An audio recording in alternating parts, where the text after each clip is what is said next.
Nós estamos começando no dia de hoje a nossa aula do estudo de número 19, uma aula única, onde nós vamos falar sobre o pecado nos ensinos de Jesus, né? Como Jesus abordou, né? Nós temos falado aqui no módulo 2 da Escola dos Discípulos, desde a queda do homem, né? Começamos com a queda e estamos evoluindo sobre a questão do pecado, né? Se você tiver alguma dúvida ou se interessar pelo tema e quiser retornar, lembrando sempre que todas as sextas-feiras as aulas que nós damos ao vivo são gravadas e saem na sexta-feira posterior à aula de terça, né? Quase sempre, né? Às vezes atrasa um pouco, mas normalmente sexta-feira sai. E nós temos falado ao longo desse módulo sobre o pecado, né? E na semana passada nós tratamos sobre o pecado do ponto de vista bíblico, né? O pecado na Bíblia, e hoje nós vamos falar mais especificamente sobre como Jesus aborda o tema do pecado nos seus ensinamentos, nos seus ensinos, amém?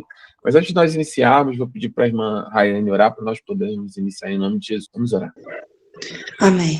Senhor, meu Deus, meu Pai, Senhor, mais uma vez, Pai, me coloco, Senhor, coloco os meus irmãos na Tua presença, Senhor, Pai, para primeiramente te agradecer, Senhor, pelos dias, Senhor, Pai, pela semana sem a qual, Senhor, Pai, Tu já tens se mostrado presente em nossas vidas, Senhor. Pai, nesse momento, Senhor, que nós possamos inclinar os nossos corações, Senhor, a Ti, Senhor, para aprender mais de Ti, da Tua palavra, Senhor, que os nossos ouvidos possam estar atentos, Senhor, e nós possamos estar sensíveis, Senhor, para aprendermos mais de Ti, Pai. Pai, continue dando sabedoria ao Teu filho, Pastor Lúcio, para que ele possa estar ministrando mais uma aula aos nossos corações, Senhor. Que ele possa falar conosco aquilo que primeiramente Tu palestrou com ele, Senhor.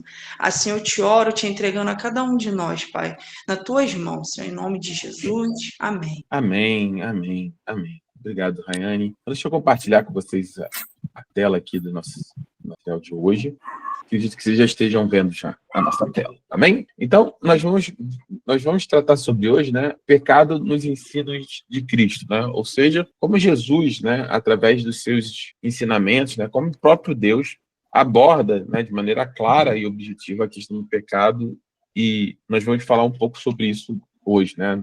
Às vezes a gente acaba se prendendo a conceitos, né, vamos dizer assim, teológicos, conceitos de teologia sistemática sobre isso, mas a grande verdade é que a base, a fonte de todas as coisas sempre será o Senhor Jesus. Então, mais importante do que nós definirmos é nós entendermos aquilo que o próprio Senhor nos fala e aquilo que Ele falou em sua palavra. E o texto que eu separei como base dessa aula é Mateus, capítulo 15, 18 a 19, que diz o seguinte, olha: mas as coisas que saem da boca vêm do coração, e são essas que tornam o homem impuro. Pois do coração saem os maus pensamentos, os homicídios, os adultérios, as imoralidades sexuais, os furtos, os falsos testemunhos e as calúnias. Ou seja, Jesus deixa muito claro, né, que aquilo que sai, né, da nossa boca, do nosso coração, ou, né, numa frase mais clara, né, a boca fala daquilo que o coração está cheio, são essas coisas que permeiam, né, que acabam, por assim dizer,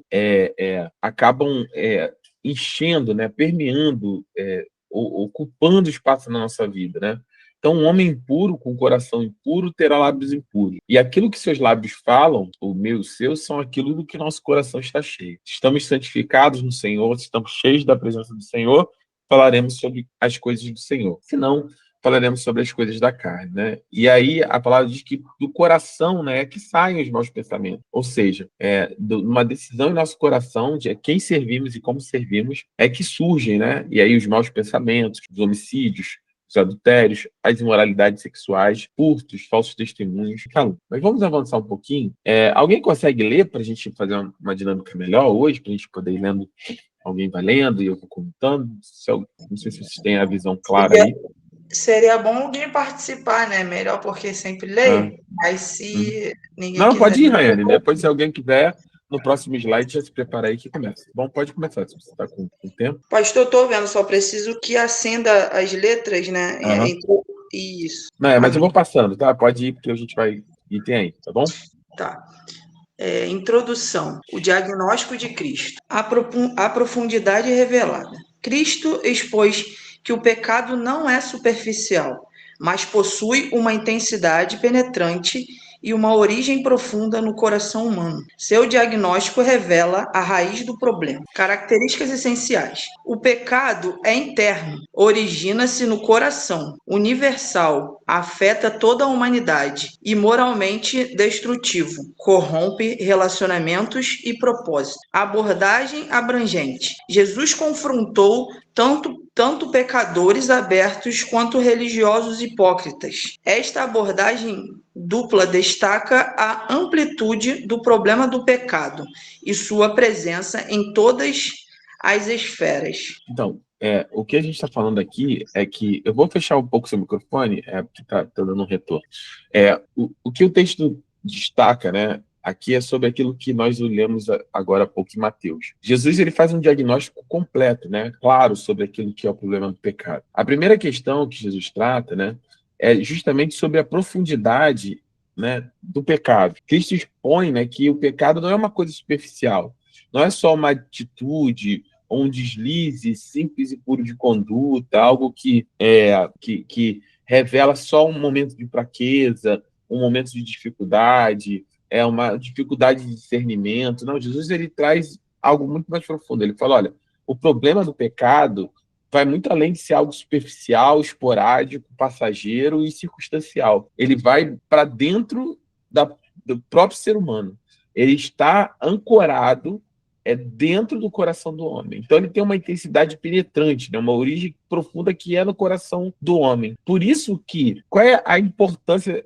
Paz Fernanda, paz missionária Débora, acho que eu vi vocês entrarem. Sejam bem-vindas, meus irmãos. Paz. Então, paz. Então, por que isso aqui, esse ponto, a profundidade é importante? Porque isso é o cerne do Evangelho. Qualquer outra corrente filosófica, qualquer outro tipo de religião declarada, ciência humana, no sentido de conhecimento humano, propõe uma mudança que só vai até o ponto de vista externo. É uma mudança de fora para dentro. Então, por exemplo, né, obviamente que eu não quero entrar aqui em condutas terapêuticas, né, psicológicas, são os profissionais que cuidam disso. Mas, de maneira clara, eles vão tratando, né, aquilo que são as condutas, entendendo, né, as inclinações, aquilo que é superficial para chegar no âmago da questão. Até tem uma previsão, a gente precisa chegar no âmago da questão, ou seja, no centro, no cerne, na profundidade daquilo. Só que o evangelho, diferente de todas essas coisas que mudam o homem de fora para dentro, o evangelho é a única coisa, a palavra do Senhor é a única coisa que é capaz de mudar o homem de dentro para fora. Porque se assim não fosse, não resolveria o problema do pecado. Porque o pecado não é um ajuste de conduta. Se assim fosse, nós poderíamos simplesmente corrigir a nossa conduta. Sermos bons maridos, bons moços, bons filhos, bons...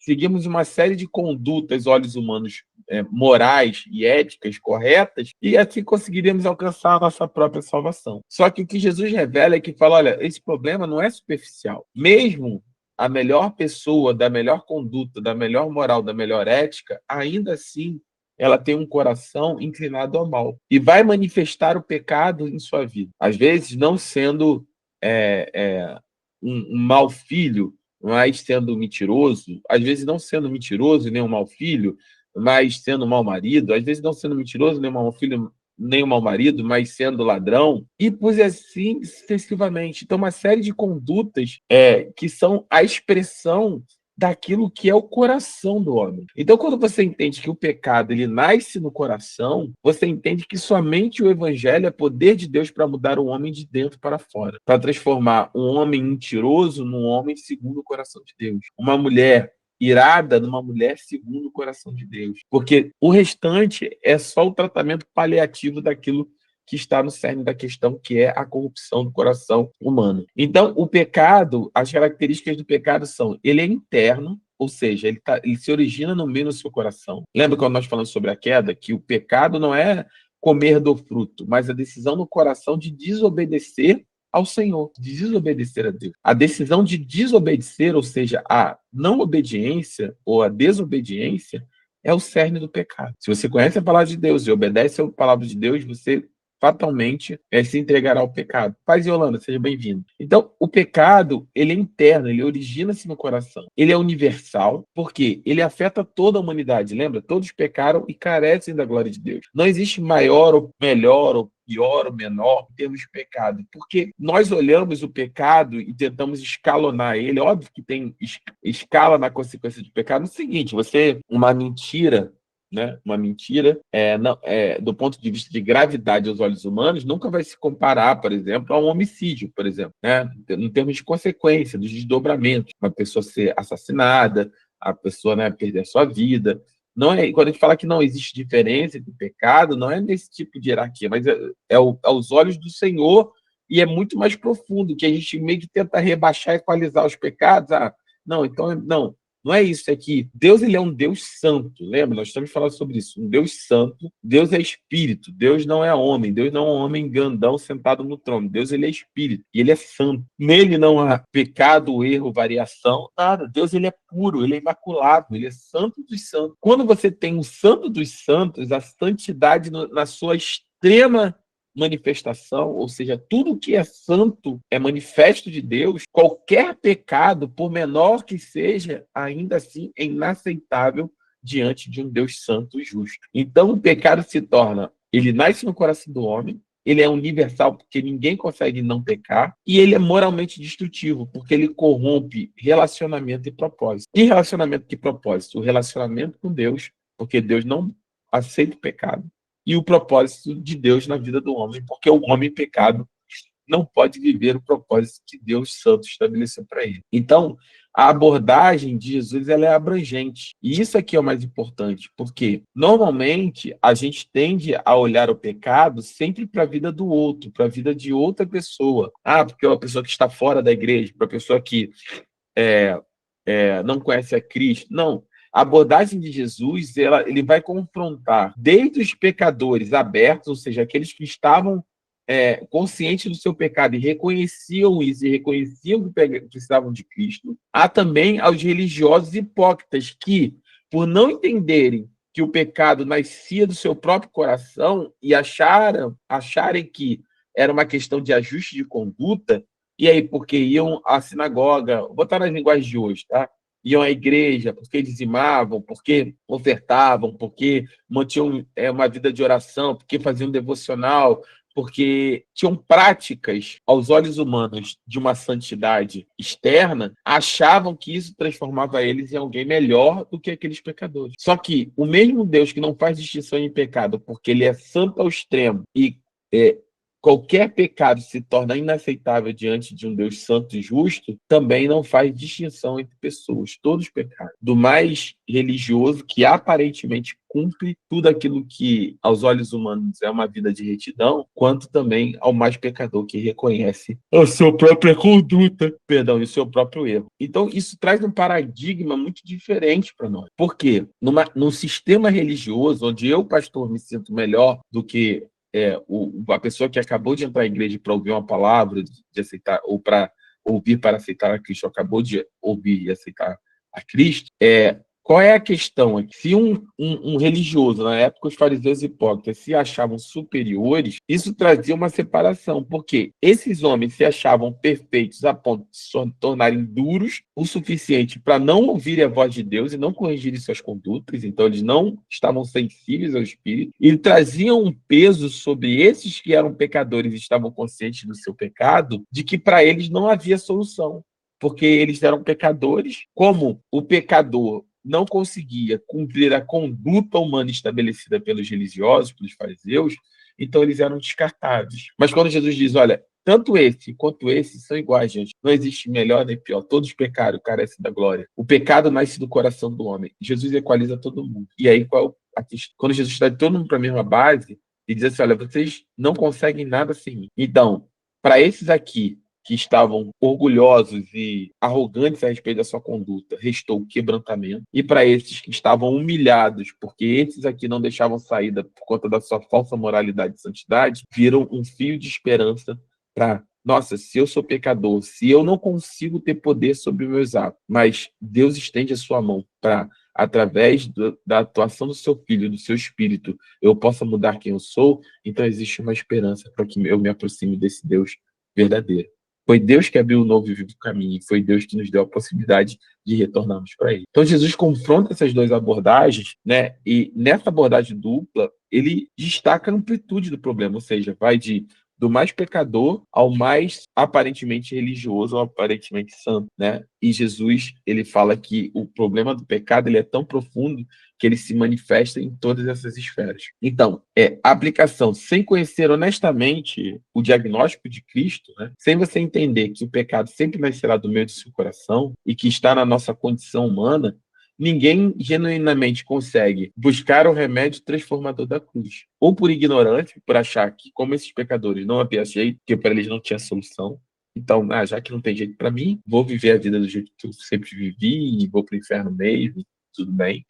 Ou não ia buscar remédio porque não conseguia enxergar que estava doente. É mais ou menos assim: todos estavam doentes. Um estava doente e não via, e por isso não se cuidava. O outro estava doente e via, e por estar doente e ver e achar que não tinha remédio, ia viver a vida da maneira mais destrutiva possível diante daquele diagnóstico. Jesus, quando traz isso, Jesus mostra, Jesus abre o coração de todos nós diante do pecado. Então, quais são os pecados específicos, né, denunciados por Cristo? Jesus não só denuncia vamos lá, o cerne da questão, o diagnóstico, mas ele mesmo também nomeia, né? Ele dá exemplo concreto sobre isso. Então, Cristo nomeia e condena com precisão variados pecados ao longo de todo o seu ministério. Eu trouxe alguns aqui, mas são inúmeros, demonstrando o caráter concreto e abrangente da realidade do mal moral. Ou seja, Jesus não falou somente de uma coisa teórica, um erro, alguém que está errando. Não, Jesus deu nome a cada um dos pecados e nome aos bois, vamos dizer assim. Então, né, qual foi o pecado que Jesus denunciou? Né? Em Marcos, né, capítulo 11, 15, se alguém puder, se vocês puderem abrir a Bíblia, nós vamos lendo desses textos, tá? Preciso de mais de uma pessoa com a Bíblia aberta. Alguém abre, por favor, em Marcos, capítulo 11, versículo 15 a 18. Vou dar um tempinho, como nós havia pedido, nós possamos... Alguém abriu? Marcos 11, de 15 a 18, pastor? Isso, por gentileza. Chegando a Jerusalém, Jesus entrou no templo e ali começou a expulsar os que estavam comprando e vendendo. Derrubou as mesas dos cambistas e as cadeiras dos que vendiam pombas, e não permitia que ninguém carregasse mercadorias pelo templo. E eles ensinavam dizendo: não está escrito: a minha casa será chamada casa de oração para todos os povos, mas vocês fizeram dela um covil de ladrões. Os chefes dos sacerdotes e os mestres da lei ouviram essas palavras e começaram a procurar uma forma de matá-lo, pois o temiam, visto que toda a multidão estava maravilhada com o seu ensino. Amém, amém. Esse texto é um texto profundo, né? Ele fala sobre, eu até comentei sobre isso no domingo, na pregação de domingo, né? Sobre esse texto. É justamente, né, quando Jesus ele entra no templo, ele derruba a mesa, né, dos cambistas e as cadeiras daqueles que vendiam ali animais, né, pombas, naquele momento Jesus faz uma denúncia, né? Ele fala assim, olha, não está escrito, o Senhor falando, né? A minha casa será chamada casa de oração para todos os povos, mas vocês fizeram dela um covil de ladrões. E naquele momento, os chefes, né, sacerdotes e mestres, né, da lei, eles se sentem afrontados por aquilo, porque aquele comércio trazia riquezas, né, para eles, trazia resultado financeiro, ganho financeiro. Então, o que é o sacrilégio? Né? É profanar o que é santo e dedicado a Deus, transformando o sagrado em comercial. Olha como é que a gente já abre com um pecado que no nosso é tão real no nosso tempo, né? Quantas coisas que nós vemos ao nosso redor com aparência de bem, com aparência de facilitar, e eu vou mostrar o que isso tem a ver, o culto ao Senhor, o culto a Deus, se tornaram, na verdade, nada mais do que um mercado comercial, um sacrilégio, ou seja, transformaram aquilo que era sagrado no mercado para se ganhar dinheiro, para se arrancar dinheiro das pessoas. Essa questão do tempo, né, alguns teólogos defendem o seguinte, só tendo aqui comigo, Jesus não, o Senhor no Antigo Testamento vai, liberta o povo de Israel, certo? Deus levanta Abraão tem um filho chamado Isaac, de Isaac tem um filho chamado Jacó tem um nome transformado por Deus para Israel depois de lutar com o anjo, né? Lá no Peniel. Tem um encontro com Deus, luta com Deus muda o nome dele de Israel, de Jacó para Israel. Jacó, né, ele tem 12 filhos. Esses 12 filhos geram as 12 tribos, ou 11 tribos mais 2 meia tribos de Israel. 11 filhos, mais José, que se divide em 2 tribos, ou 2 meia tribos, que é a tribo de Manassés e a tribo de Efraim. Porque quando Jacó vai abençoar José no Egito, quando José leva seu pai para o Egito, Jacó não abençoa diretamente José, mas traz uma bênção especial para cada um dos netos, para Manassés e para Efraim. Então, Israel passa a ter 13 tribos, né, no caso, ao total, sendo que 2 meia tribos, né, totalizando 12 tribos, considerando que Manassés e Efraim era a tribo de José. Então, quando o Senhor liberta o povo, logo em seguida, né, isso eu estou em Gênesis, o final de Gênesis Jacó indo com seus filhos para o Egito morar com José. Início de Êxodo é já 400 anos depois, essa geração morre, José morre, vem Faraó, um novo Faraó, escraviza o povo e Deus levanta um libertador, que é Moisés, para libertar o seu povo do Egito. Era só para eles passarem um tempo lá e o povo foi ficando no Egito até o ponto de ser escravizado. Deus liberta, aí sai em Êxodo, né? Por isso que Êxodo é a saída. Aí você tem os 5 primeiros livros da Bíblia são chamados Pentateuco. Igual pentacampeão, né? 5 vezes campeão, o Brasil não é pentacampeão mundial. Pentateuco, ou seja, são 5 livros escritos por Moisés, que é o que os judeus chamam de Torá, né? Que você vai ver em todos os livros de ensinos bíblicos chamados da lei de Moisés. Então você tem Gênesis, que significa no princípio, Êxodo, Números, Levítico e Deuteronômio. Gênesis significa no princípio, Êxodo, saída, né? O povo saindo do Egito em direção à Terra Prometida. Número, porque, ao contrário do que nós pensamos, o povo, quando sai do Egito, ele chega a ir para a rota, né, em direção. Eles estavam a poucos dias, né, vamos dizer assim, a uma distância pequena da Terra Prometida. Só que, conforme eles iam se aproximando, Deus manda contar o número de homens aptos para a guerra e o número do seu povo. Deus faz um censo, igual no Brasil, tem um censo. Por isso que é números, que começa a contar para organizar o exército para entrar na Terra Prometida. Nesse período, o povo peca, duvida de Deus. Lembra que eles chegam tão próximo que manda até 12 espias, um espia de cada tribo, para olhar a terra, 10 voltam. Diz assim, dos 12, 10 voltam e dizem, a gente vai morrer. Eles lá são grandes, são enormes, a gente não vai dar conta, a terra é boa, mas vai dar tudo errado, mais ou menos isso. E 2 deles são fiéis ao Senhor. Diz, não, é isso tudo mesmo, a terra é ótima, eles são enormes, são aparentemente mais poderosos, mas o Senhor vai nos entregar aquilo que nos prometeu. Esses 2 eram Josué e Caleb. Então, quando o povo ali entra vamos dizer, nesse processo de duvidar de Deus, Deus fala, olha, essa geração tem que morrer no deserto para vir uma nova geração, para que essa nova geração, ela sim, entre no Egito, na Terra Prometida. Com a exceção dessa geração que tem que morrer, com a exceção de Josué e Caleb, ou seja, todo mundo acima de 20 anos tinha que morrer, com exceção de Josué e Caleb, e abaixo de 20 anos entraria na Terra Prometida. Então, eles começam a rodar até que essa última pessoa dessa geração morra e eles possam entrar na Terra. Nesse meio tempo, Deus abre um parênteses e vem o livro de Levítico, que é da tribo de Levi. Deus pega as 12 tribos, né? 11 tribos mais 2 meia tribos, e tira de dentro delas uma que não teria herança na terra, ou seja, não teria nenhuma terra na Terra Prometida. Uma ficou perto do mar, outra perto do rio, outra nos campos, outra ia plantar, outra ia colher, outra ia fazer madeira. Cada um tinha uma função naquilo que Deus organizou em Canaã, na Terra Prometida. Com a exceção de uma família, que era a tribo de Levi. Levi foi separado, né? Levi tinha 3 filhos, Gerson, Coate e Merari. Deus dos filhos de Levi faz Gersonitas, Meraritas e Coatitas, que eram as 3 famílias ou linhagens de família que cuidariam do serviço ao Senhor. Ou seja, como o povo ficaria espalhado pela terra, precisava ter sacerdotes, né, e levitas para toda a terra. Então, os levitas foram separados para fazer esse culto ao Senhor, e dentro da tribo de Levi, Deus separa uma família, que é a família de Arão. Arão,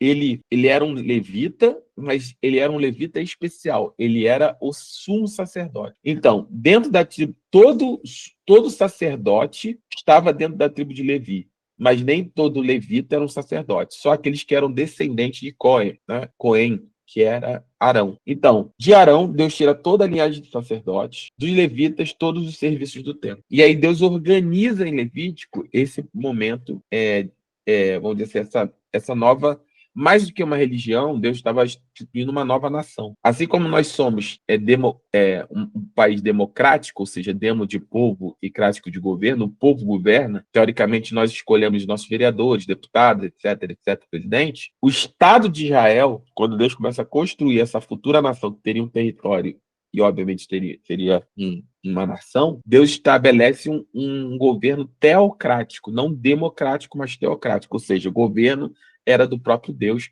através dos sacerdotes, né, dos profetas, que o Senhor viria levando. E aí, nós chegamos no último livro, que é Deuteronômio, que é o nome da nossa igreja, que é o que significa falar novamente, ou uma segunda lei. Por quê? Aquela geração morreu no deserto. O último a morrer é Moisés. As portas da terra, Deus levanta um líder, um capitão, para entrar e liderar o povo, e esse capitão é Josué. Por isso que você vai ver logo depois de Deuteronômio, o livro de Josué. E Deus precisava falar tudo aquilo que ele tinha falado para aqueles homens e mulheres que morreram no deserto. Por quê? Porque eles eram adultos e morreram. Se eu tinha, por exemplo, vamos dizer que eu fosse parte desse povo hoje. Helena tem 14 anos. Pedro tem 14 anos. Marcos Vinícius tem 14 anos. Alice tem 4 anos, 3 para 4 anos. Benício tem 5 meses. Só que eles ficaram 40 anos no deserto até todos esses morrerem. Então, agora, Benício tem 40 anos. Helena, Pedro e Marco Vinícius tem 54 anos. Alice tem 43 anos, 44 anos. Então, eles não ouviram porque eram pequenos quando Deus fez as promessas a Israel. Tudo que Deus prometeu. Então, Deus agora, com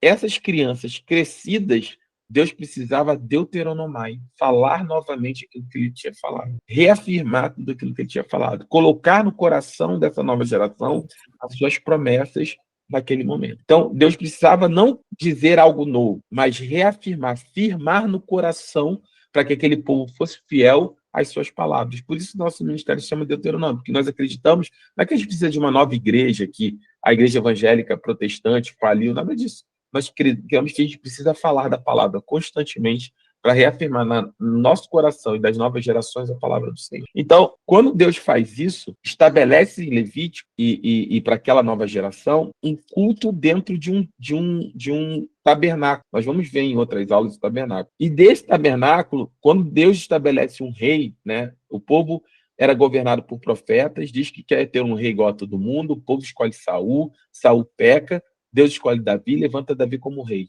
Davi propõe, fala assim, não é justo que eu more no palácio e o Senhor ainda habite numa tenda. Deixa eu construir para você um templo. Deus se agrada, diz que ele não vai construir porque ele matou muita gente, ele tem as mãos sujas de sangue, e diz, seu filho seu filho Salomão vai construir, e o seu reinado durará para sempre. Por isso, dessa promessa que o reinado de Davi durará para sempre, é que Jesus é o filho de Davi. Jesus ele é um rei direto da linhagem de Davi. Em Cristo, Jesus, Deus cumpre a promessa que fez a Davi de que ele se sentaria no trono eternamente através da sua descendência. Quando Salomão constrói esse templo, e eles entram, né, na terra, eles já estão na terra, estão em Jerusalém, já entraram lá, ganharam, constrói o templo de Jerusalém, estabelece-se o problema. Qual era esse problema? Você precisava, para ofertar o sacrifício, né, o dia do Yom Kippur, dia do sacrifício, ou ofertar num dia comum pelos seus pecados, você pecava, a lei dizia assim, olha, se você pecou X, Y, Z, você tem que oferecer uma rolinha, você tem que oferecer um cabrito, você tem que oferecer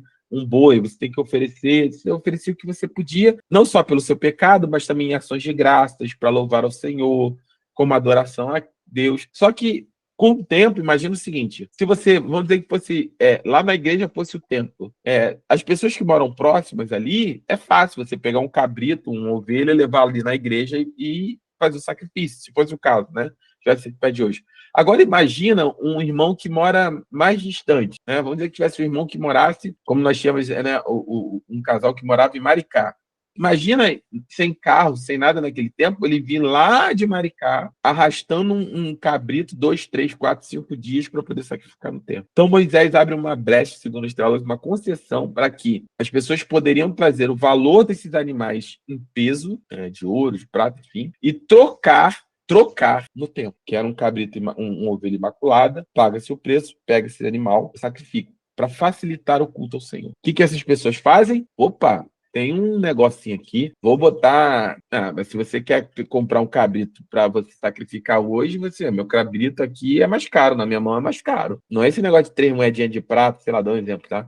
e um cabrito. Aqui é 5 moedinhas de prata, 10 moedinhas de prata. Algo que era para facilitar se tornou um comércio. E pior, eles começaram, mas se você não quiser pagar 10 moedinhas de prata, com essas 3 moedinhas aí dá pra gente fazer negócio. Que negócio? Então, não vou te dar um cabrito perfeito. Tem esse aqui que tá com a pata manca, que tá perdeu uma orelha, nasceu com um defeito. Só que a lei do Senhor dizia que tinha que ser um animal imaculado, um animal perfeito. Por isso. Então essas pessoas estabelecem um comércio para agradar a todos, para atender a todos e para se beneficiar do Cordeiro de Deus. O que eu estou dizendo com isso? Assim como eu falei domingo, nada é novo. Assim como nos tempos de Jesus, ainda hoje existem pessoas que têm comercializado o Cordeiro. Cristina, Cristiano, Daniele, Fernanda, Eliane. Então, se você quer adorar, você quer tudo que Deus tem para você aqui, se você quer as bênçãos do Senhor, é só você fazer um voto aqui, entendeu? Fazer um envelope. Só que se você tiver fé, dá R$ 100.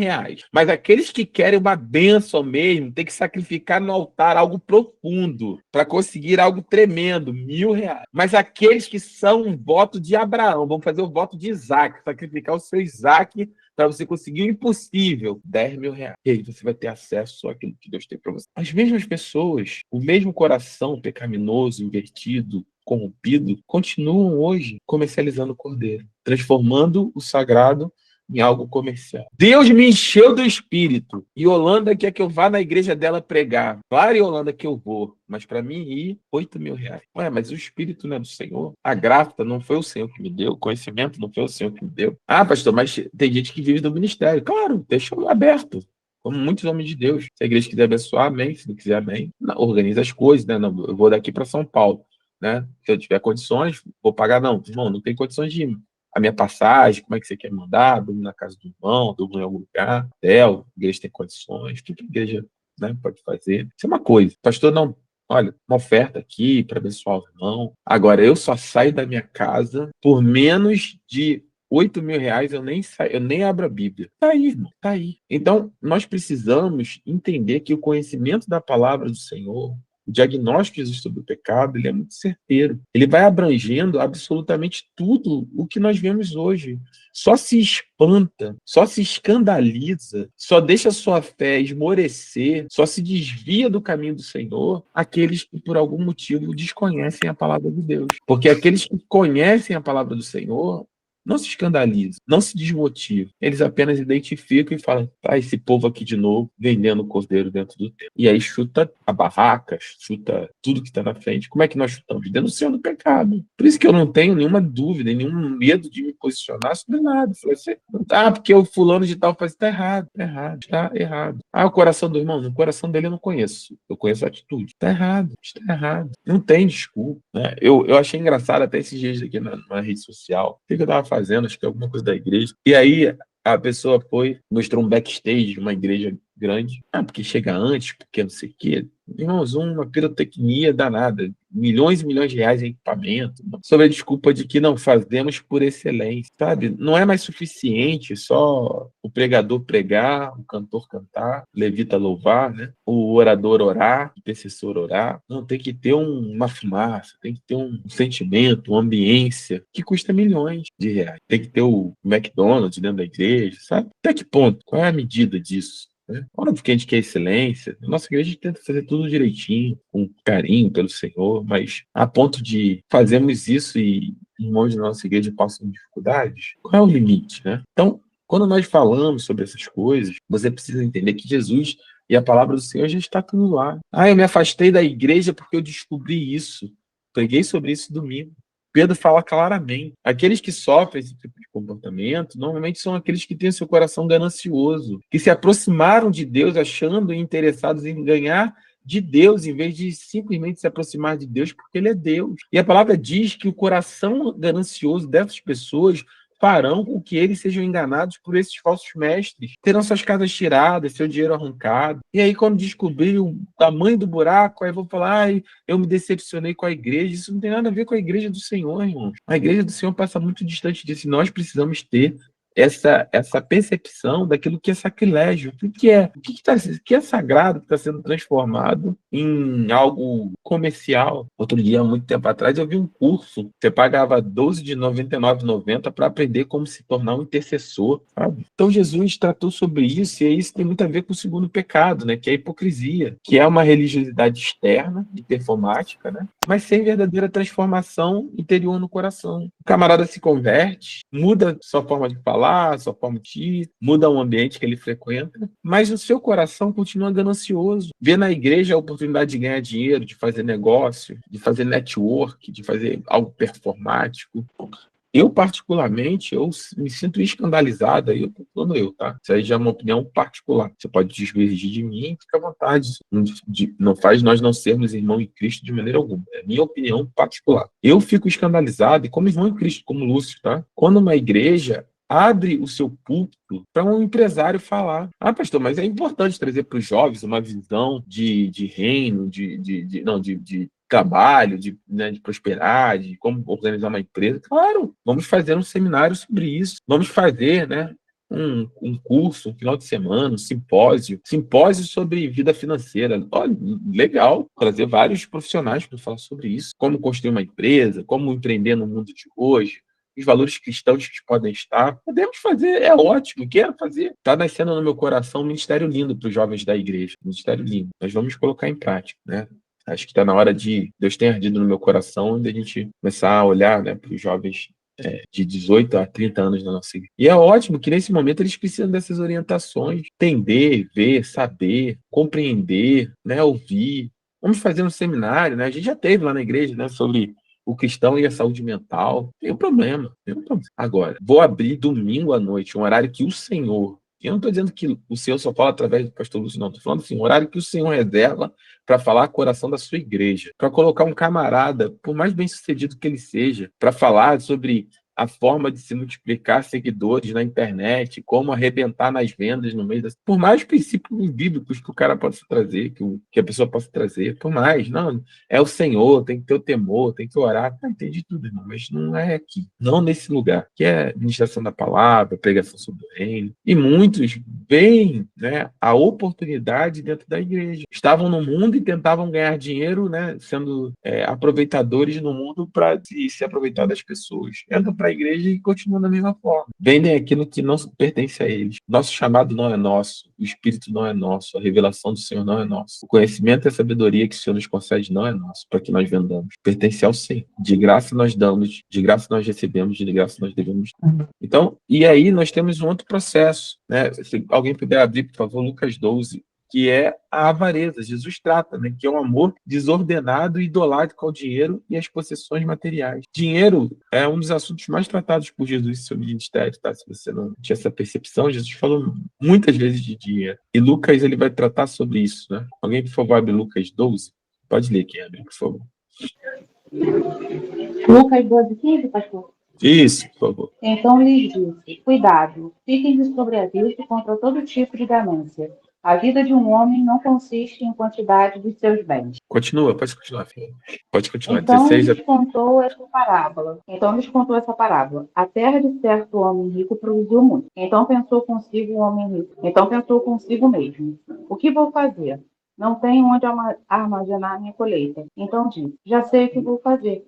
Vou derrubar os meus celeiros e construir outros maiores. E ali guardarei toda a minha safra e todos os meus bens. E direi a mim mesmo: você tem grande quantidade de bens armazenados para muitos anos. Descanse, coma, beba e alegre. Contudo, Deus lhe disse: insensato, esta mesma noite a sua vida será exigida. Então, quem ficará com o que preparou? Com o que você preparou? Assim acontece com quem guarda para si riquezas, mas não é rico para com Deus. Pode continuar, por favor. Dirigindo-se aos seus discípulos, Jesus acrescentou: portanto, eu digo a vocês, não se preocupem com sua própria vida, quanto ao que comer, nem com o próprio corpo, quanto ao que vestir. A vida é mais importante do que a comida, e o corpo mais do que as roupas. Observem os corvos, não semeiam nem colhem, não têm armazéns nem celeiros. Contudo, Deus dos alimenta. E vocês têm muito mais valor do que as aves. Quem de vocês, por mais que se preocupe, pode acrescentar uma hora que seja a sua vida? Visto que vocês não podem sequer fazer uma coisa tão pequena, por que se preocupar com o restante? Observe como crescem os lírios. Eles não trabalham, nem tecem. Contudo, eu digo a vocês que nem Salomão, em todo o seu esplendor, vestiu-se como um deles. Se Deus veste assim a erva do seu campo, que hoje existe e amanhã é lançada ao fogo, quanto mais vestirá vocês, homens de pequena fé. Não busquem ansiosamente o comer ou beber. Não se preocupem com isso, pois o mundo pagão é o que corre atrás dessas coisas.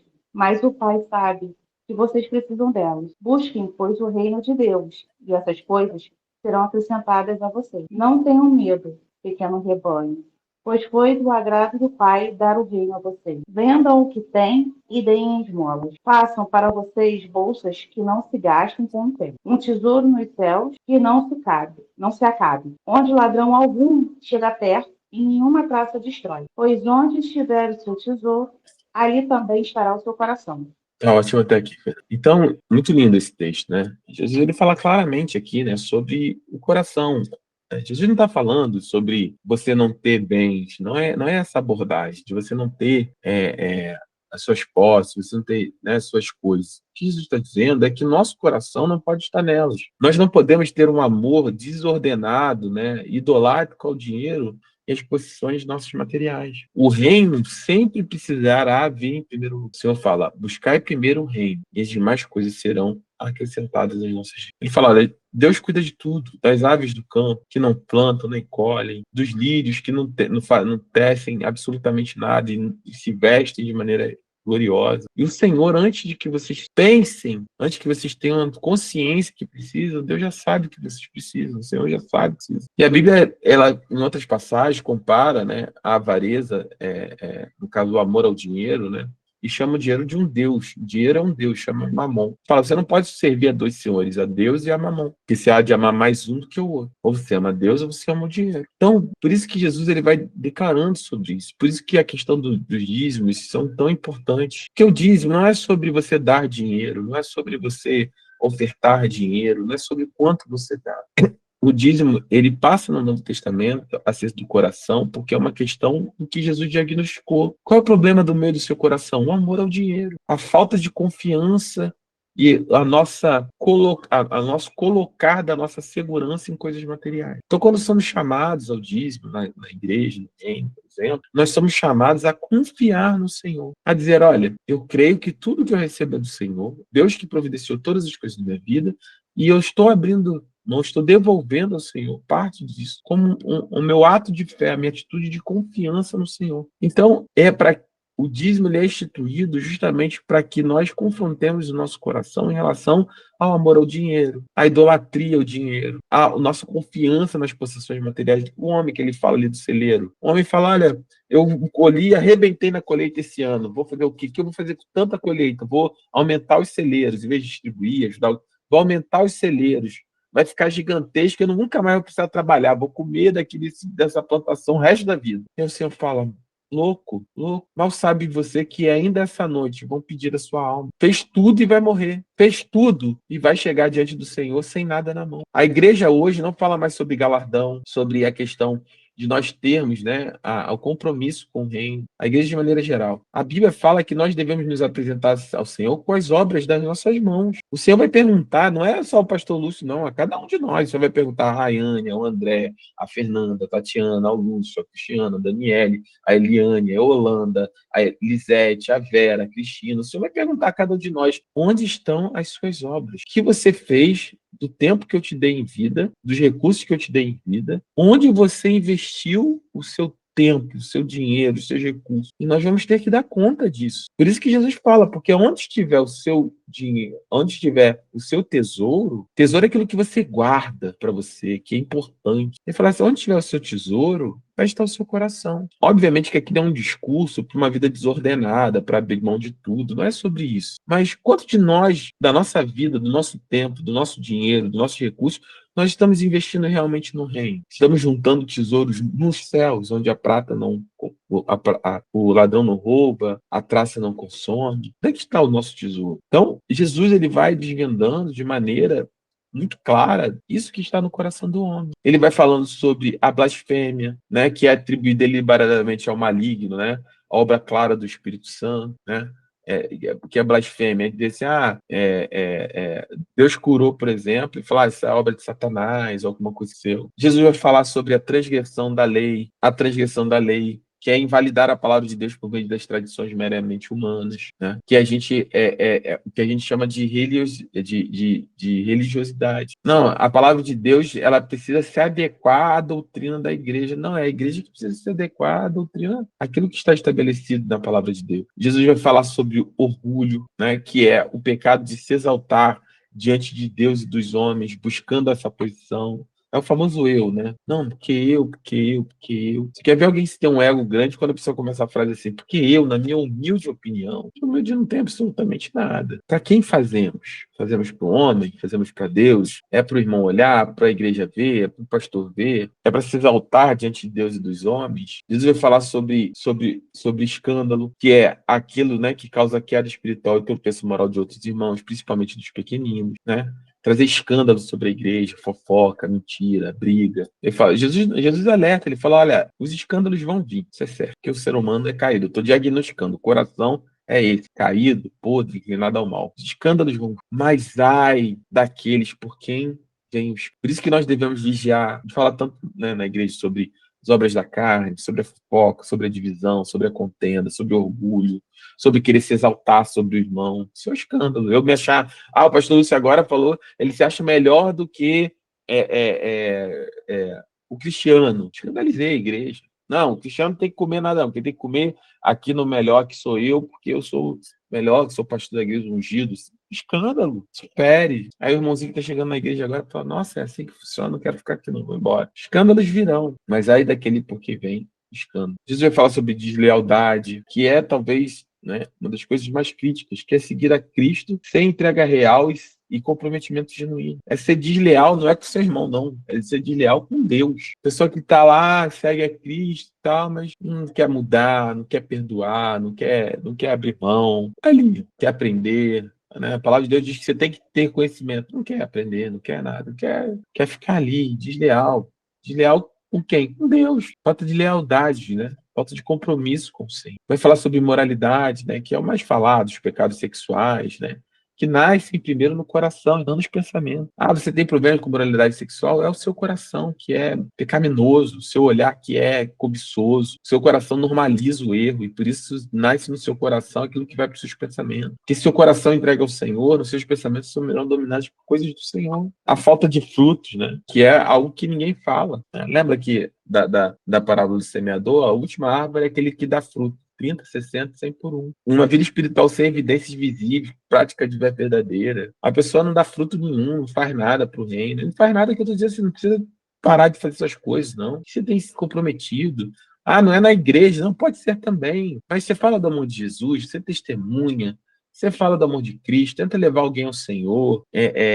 Quais são as suas práticas de fé verdadeira? Você dá bom testemunho no seu trabalho. E outros tantos pecados, né, que Jesus denuncia. A ira injusta, pecado em palavras, exibicionismo religioso, falta de fé, mordomia, né, irresponsável, né, mordomia é tudo que Deus te deu, os seus talentos, seus dons, e você age de maneira irresponsável, né? Não exerce nada do que Deus te deu, enterra todos os seus talentos, foge do chamado. Né? O famoso pastor que fala, vida pastoral é um peso. Meu irmão, eu combato e denuncio isso frontalmente, não pode ser. Não é. É cansativo, toma tempo. Não, irmão, normal. Se eu fosse para academia, se eu fosse, sei lá, aprender a surfar, ia ser também. É mais tempo, mais cansativo dentro da minha rotina. Mas o chamado de Deus nunca será um peso, sempre será um privilégio. Deus olhou do céu e nos escolheu. Deus compartilhou conosco a sua missão de salvar, libertar o cativo. Nós somos co-herdeiros dessa missão. Nós fomos chamados com Deus. Não pode ser um peso. Não pode ser assim, eu estou pagando o preço pela igreja. Que preço que eu estou pagando, irmãos?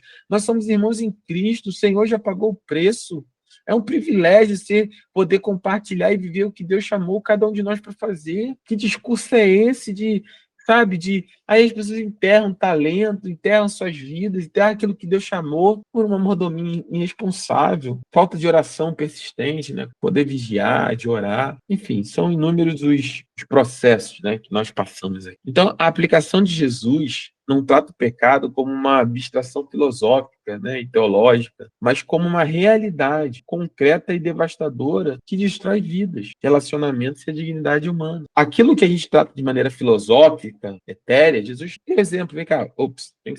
Não é. Estou indo contra Deus, estou pecando. Não. Peraí que eu vou dar nome aos meus. Ama o dinheiro, é orgulhoso, é imoral, não respeita a lei de Deus, tenta acochambrar a palavra do Senhor para seus próprios desígnios, é hipócrita, vive uma vida de aparência na igreja, mas não muda o coração, vende as coisas do reino. Jesus deu nome a tudo. Jesus claramente falou de tudo isso de maneira aberta, para que não restasse nenhuma dúvida de que esse sentimento que eu e você temos, de que nós somos incapazes, ele é real e é verdadeiro. E a pessoa fala assim, mas eu fico com o sentimento de que eu não sou digno, eu olho para minha vida, e aí é isso. Se você chegou nessa conclusão, é isso. Esse sentimento, esse aí no fundo do seu coração, que é o que eu tenho no fundo do meu, é o que não pode ser perdido. Nós não somos dignos. Nós não somos dignos. Eu e você jamais seremos dignos. Por isso que toda vez que nós entramos na presença do Senhor é tão especial. Cada culto, cada louvor, cada momento de oração no seu quarto, cada louvor que você bota no seu celular para ouvir no seu fone de ouvido, cada vez que o Espírito te toca, cada vez que seu corpo arrepia pela presença do Senhor, é tão poderoso e é tão especial, porque nós não somos dignos e nunca seremos. E quando você entende isso, o pecado deixa de ser uma opção. Ele é uma consequência da sua natureza e da minha, mas não como uma opção. Porque você fala assim, meu Deus do céu, como é que eu posso agradar um Deus tão poderoso, tão maravilhoso? Um Deus que não me joga fora mesmo quando eu erro, um Deus que não me abandona mesmo quando eu peco, um Deus que está disposto a sempre esquecer o meu erro e me dar uma nova chance todos os dias. Como é que eu posso viver longe de um amor desse? Como é que eu posso não mudar diante de um amor desse? É isso. O reino é sobre isso. Quando você entende, você passa a não se relacionar com Deus na base do pecado, no sentido de ter medo, mas no sentido de não ter prazer nenhum. Eu não posso errar, não posso abandonar, não posso largar, não posso falhar com Deus tão maravilhoso como o Deus que eu sirvo, um Deus que me sustenta, um Deus que cuida de mim, um Deus que me olha nas fraquezas, um Deus que curou, um Deus que me deu dignidade, um Deus que restaurou a minha sorte, um Deus que me deu valor quando ninguém mais dava. E aí nós temos uma opção, falar, Senhor, aqui, tira toda a avareza, tira todo o orgulho, tira toda a imoralidade, me faz não ser desleal, Senhor. Me faz não ser meio de escândalo, me dá os frutos, me deixa viver os chamados, me permita que eu abra a igreja todos os dias até que eu morro. Essa é a minha oração, que eu esteja lá, que eu veja meus irmãos crescendo, que eu possa de alguma maneira ser relevante na vida de outros irmãos, que outras pessoas possam descobrir a Cristo de forma tão profunda quanto eu descobri o Senhor, meu Deus. Isso jamais pode ser um peso, jamais pode ser um peso. Na próxima aula nós vamos terminar esse assunto tão poderoso. Eu vou compartilhar na igreja lá o link desse material, da Escola dos Discípulos também, se quiser já ler em avanço, ver aqui os pecados, os textos que eu não li aqui, seria importante. E eu esperava terminar essa aula de uma única vez, mas nós vamos continuar ela aí, para que nós possamos concluir esse tema tão lindo. Amém? Glória a Deus. Glória a Deus. O Espírito sempre se faz presente. Deus é muito maravilhoso. Vamos orar para a honra e glória do Senhor. Que nós possamos ter esse coração para Deus, para o Senhor. Eu vou pedir, deixa eu ver, eu vou pedir para Cristiano, se ele estiver com o microfone, você pode orar para nós encerrarmos a nossa aula, em nome de Jesus. Amém? Amém, pastor. Senhor Deus, eu venho te agradecer mais uma vez por essa noite, Senhor. Senhor, muito obrigado, Senhor, muito obrigado. Essa aula foi uma bênção, Senhor, de conhecimento, de certeza, de esclarecimento, Senhor. Que o Senhor possa entrar em cada casa de cada irmão que está nessa aula e os irmãos também que não estão nessa aula, Senhor. Que o Senhor possa dar mansidão, que o Senhor possa dar atenção, carinho, Senhor. Porque essa aula de hoje foi uma aula abençoada, Senhor. Eu agradeço imensamente, Senhor, por essa aula de hoje. Em nome de Jesus, amém. Amém, amém, glória a Deus. Semana que vem nós terminamos essa aula, amém? E amanhã nós temos o quê? Culto, busca. Série renova. Amém? Quando o Espírito de Deus sopra, esse tempo poderoso.